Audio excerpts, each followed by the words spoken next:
नमस्कार, मैं अभिषेक श्रीवास्तव और आप देख रहे हैं लोकनाथ। आइए डालते हैं आज की खास खबर पर नजर। केंद्रीय मंत्री ज्योतिरादित्य सिंधिया ने कतर से 8 रिटायर्ड भारतीय पूर्व नौसैनिकों के रिहा होने पर खुशी जताई है।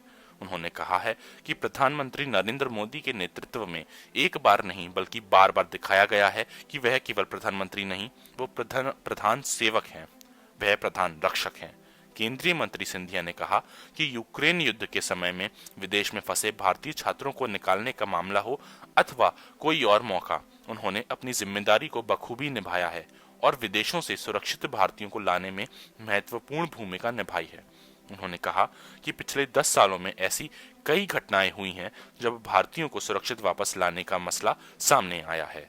उन्होंने हर भारतीय की रक्षा की है। उन्होंने कहा कि प्रधानमंत्री देश के 140 करोड़ लोगों के अलावा विदेशों में रह रहे 2.5 करोड़ लोगों के प्रति भी अपनी जिम्मेदारी समझते हैं, जो 110 देशों में अपना जीवन यापन कर रहे हैं।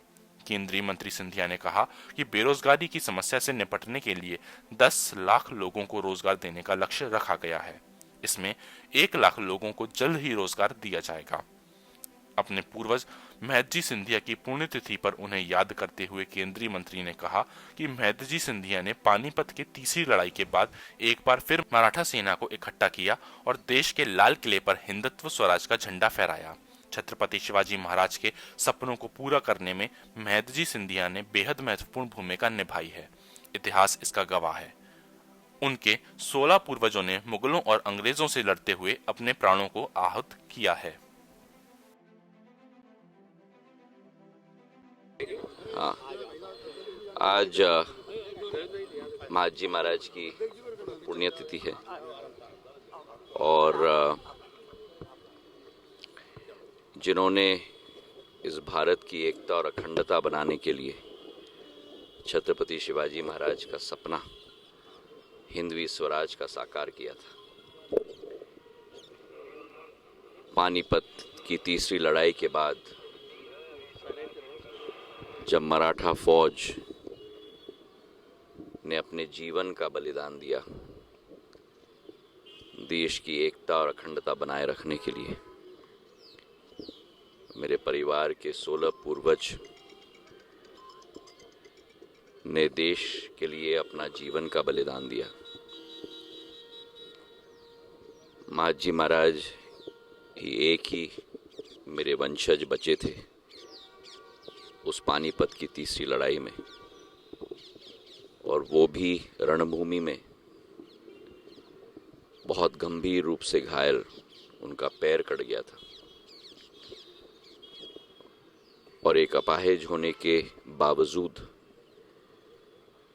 17 से 61 मकर संक्रांति के दिन 14 जनवरी के 10 साल बाद दोबारा सेना को खड़ा करके अटक से कटक और भैरूच से प्रयागराज इलाहाबाद तक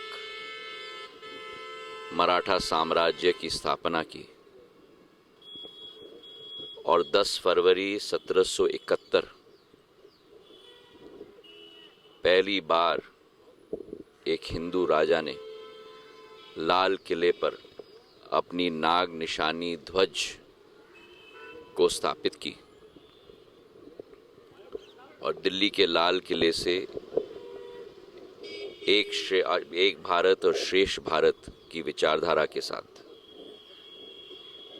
लोक सेवा और जनसेवक के रूप में शासन किया 32 वर्ष 1803 तक। उनकी सोच और विचारधारा थी कि आक्रमणकारियों को भारत के बाहर ही रोकना होगा, और अंग्रेजों ने अपने इतिहास में भी लिखा था कि सबसे बड़ा कांटा अंग्रेज के रास्ते में महाजी शिंदे हैं, अगर उनको हटा दिया तो हिंद का रास्ता साफ होगा। मेरे पूर्वज ने अपनी साम्राज्य नहीं बनाई, छत्रपति शिवाजी महाराज का सपना साकार किया, विकास और प्रगति की शासन बनाई। बहुत कम लोगों को मालूम है लेकिन यमुना से पहली बार दिल्ली को पानी देने की योजना महाजी महाराज के समय में स्थापित हुई थी। दिल्ली के सारे सुएज के लाइंस महाजी महाराज के समय में स्थापित हुई थी। 12 हिंदू राव अस्पताल जो जाना जाता है आज, वो भी उनके समय में स्थापित थी। और केवल वो नहीं, लेकिन भारत की आध्यात्मिक शक्ति को भी पुनर्जीवित करने के लिए मराठाओं ने, जिसमें महाजी महाराज भी शामिल हैं, चाहे काशी हो, चाहे मथुरा हो, चाहे इलाहाबाद हो, मंदिर घाट की स्थापना अहिल्याबाई होलकर जी के साथ, महारानी बैजाबाई जो महाजी महाराज की बहू थी।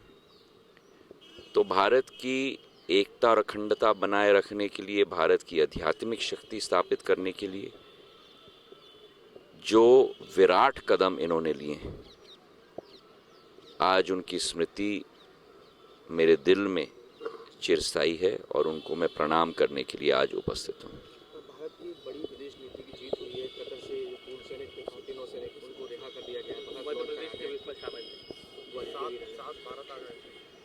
प्रधानमंत्री नरेंद्र मोदी जी के नेतृत्व में प्रधानमंत्री जी ने एक बार नहीं, लेकिन बारंबार दिखाया है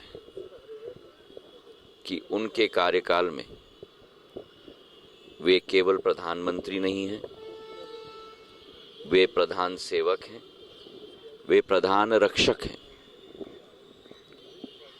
और चाहे यूक्रेन के युद्ध के समय में हो, जब भारतीय विद्यार्थियों को सुरक्षित वापस लाया गया, चाहे अनेक ऐसे घटनाएं 10 साल में हुई हों जहां एक एक भारतीय को सुरक्षित वापस लाने की बीड़ा और जिम्मेदारी प्रधानमंत्री जी के द्वारा सफलतापूर्वक संभाली गई है।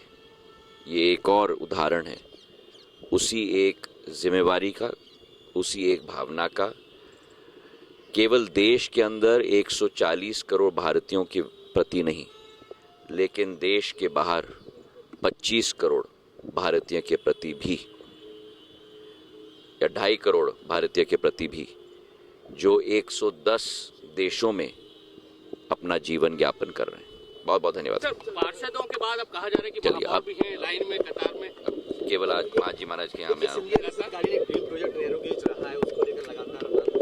आपकी कोशिश भी थी, आपने डिपो को रुकवाया था कि हमारी यही सोच है कि एक तो ग्वालियर से श्योपुर और श्योपुर से कोटा ब्रॉड गेज का की हमारी योजना बड़ी तीव्र गति से चल रही है। और हम ये भी हमारी कोशिश है कि वो हमारी विरासत है, तो किसी रूप में हम लोग उसे ग्वालियर में रखें, पर उसकी फीजिबिलिटी भी हम लोग एग्जामिन कर रहे हैं अनेक संस्थानों के साथ, और आगे जाकर उस पर भी कार्य करेंगे। बहुत महत्वपूर्ण है। ये 12वीं संस्करण है और आज ऐसे ही वीडियोस को देखने के लिए आप हमारे YouTube चैनल को सब्सक्राइब करें। साथ ही हमारे अन्य सोशल मीडिया हैंडल्स जैसे कि Instagram और Facebook को भी आप फॉलो कर सकते हैं।